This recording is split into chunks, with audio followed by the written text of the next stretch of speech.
Hello hi friends, நேற்று நடந்த மும்பை வான்கடை மைதானத்தில் வான வேடிக்கை தாங்க அதிரடியை காமிச்சாங்க இந்திய அணிகள். டாஸை வின் பண்ணிய பட்லர் இந்தியாவை பேட் பண்ண சொன்னார்.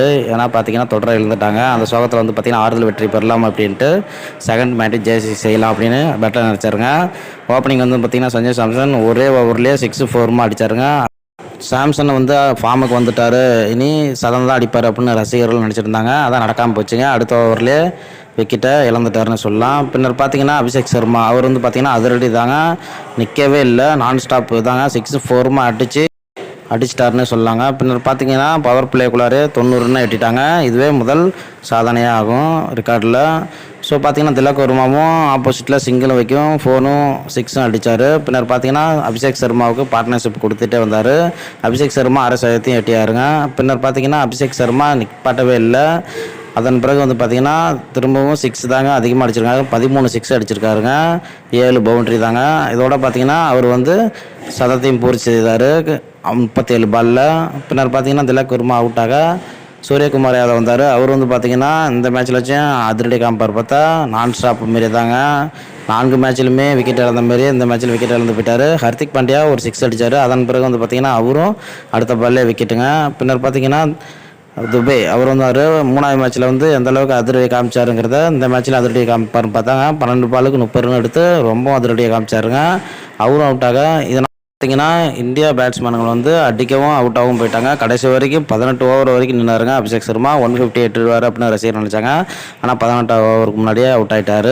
இதில் பார்த்தீங்கன்னா இந்தியா 247 ரன் அடிச்சிருந்தாங்க. 248 ரன் வெற்றி என்ற இலக்குடன் ஆட ஆரம்பித்த இங்கிலாந்து ஓப்பனிங் பேட்ஸ்மேன் சால்ட் டேக்வேட் இவங்க 2 பேர் தாங்க. சால்ட் பார்த்தீங்கன்னா தொடர்ந்து 2 மேட்சுமே அதிரடியாக காமிச்ச மாதிரி இந்த மேட்ச்சில் அதிரடியாக காமிச்சாருங்க.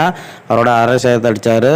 சால்ட் 4 பக்கமும் 6-4 அடித்து ஓரளவுக்கு இந்தியா அணி மாரியே ஸ்கோரை கொண்டு வந்தார். ஆனால் டக்கெட் பார்த்தீங்கன்னா அவர் அவுட் ஆகிட்டார். பின்னர் பார்த்தீங்கன்னா சால்ட்டு 6 பிறகு அவரும் அவுட்டாக இங்கிலாந்து மடமடன்னு விக்கெட்டை இழந்துட்டாங்க சொல்லலாம். பட்லர் அதிரடியும் காமிக்கல, கேப்டனாக இருந்து.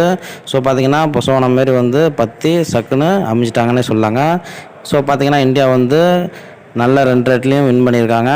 அதோட பார்த்தீங்கன்னா இந்தியா நடந்த போட்டியில் பார்த்தீங்கன்னா 7 தொடர்லையுமே வின் பண்ணிருக்காங்க. 2019 சூரியகுமார் யாதவ் கேப்டனாக இருந்து தொடர்ச்சியாக 7 தொடரையும் வின் பண்ணிருக்க சாதனையும் பெற்றிருக்காருங்க. ஸோ பார்த்தீங்கன்னா இந்த முறையும் 4-1 அப்படிங்கிற மாதிரி கேப்டன் சூரியகுமார் வின் பண்ணியிருக்காரு. விக்கெட்டில் பார்த்தீங்கன்னா முகமது ஷமி விக்கெட் எடுக்காமல் இருந்தார். இந்த போட்டியில் 2 விக்கெட்டு.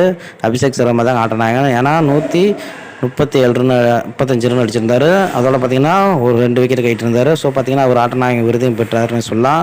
இந்தியா இந்த அளவுக்கு பர்ஃபார்மன்ஸ் பண்ணியிருக்காரு அப்படின்னு இந்திய ரசிகர்களும் நல்லா சொல்லியிருக்காங்க. அதோட பார்த்தீங்கன்னா கௌதம் கம்பீர் பாராட்டியிருக்காரு. சாம்பியனையும் வாங்கியிருக்காங்க T20 ஃபார்மேட்டை. ஸோ பார்த்தீங்கன்னா மெக்காலம் என்ன சொல்லியிருக்காங்கன்னா, இந்த அளவுக்கு அபிஷேக் சர்மா அடித்ததான் வின் பண்ணுறதுக்கு முக்கிய காரணம் திலக் வர்மாவின் பர்ஃபார்மன்ஸ் தான் அப்படின்னு மேட்ச் முடிஞ்ச வரைக்கும் சொல்லியிருக்காரு. ஸோ இந்த வீடியோ உங்களுக்கு பிடிச்சிருந்தனா மறக்காமல் சப்ஸ்கிரைப் பண்ணுங்கள். நெக்ஸ்ட் வீடியோவில் சந்திப்போம். நன்றி, வணக்கம்.